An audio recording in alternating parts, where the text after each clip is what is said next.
Hi there, my name's Christian, and this is my recursive math language. The primary purpose of this language is to compute statistics for RPG characters. So you have two kinds of stats that will be taken in. You have the set stats up here, and you have the computed stats down here. Each stat that's computed will have an expression representing it. This expression can also contain multiple expressions within inside of it, making it recursive. So for instance here, we can see we have a multiplication expression, a division expression, and the whole thing is all within an addition expression. Each parameter within that expression is used differently depending on what the keyword of that expression is. So for instance, in this case, we'll be adding our willpower to the results of this expression, which are dividing the results of this expression by 3. Now you might notice down here that these aren't set numbers. Those come from our set values. Those come from our set stats. These are simply stats that upon the program starting up, it'll ask the user to input the values for them. The results, when compiling, look like this.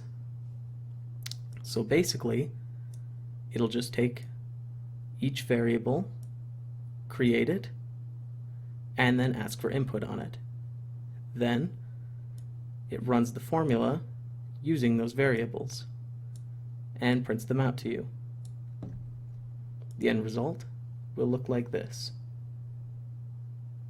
where we will input our intelligence, willpower, and charisma, and we'll get back out our spell power, cast speed, and charm. Now, in this example, we're only using 2 parameters for every single expression. However, we can use more.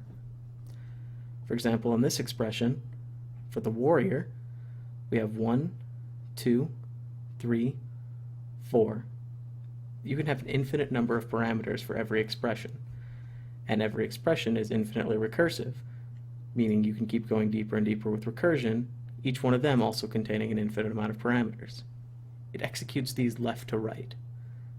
So the warrior here ends up looking similar to the wizard. However, you can see we just simply add all those together, and we have a little bit more recursion in there. It functions the same way.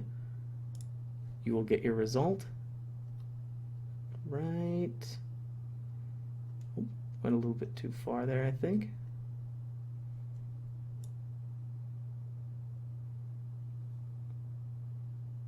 Right here.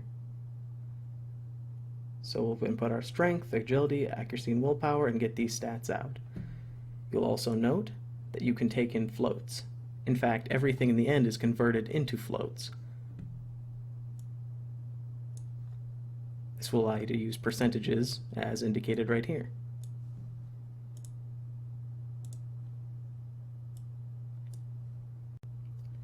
Our last example will be the thief. In the thief, we simply show how crazy you can get with recursion. Here we have a division expression that is dividing 2 expressions as well as the intelligence modifier. Each one of these expressions, however, contains 4 different expressions. In the end, it ends up looking a little bit more jumbled in the C code. Maybe it would have been nice to put a little bit of spacing in there, make it a little bit easier to read. But once you execute it, it looks pretty clean.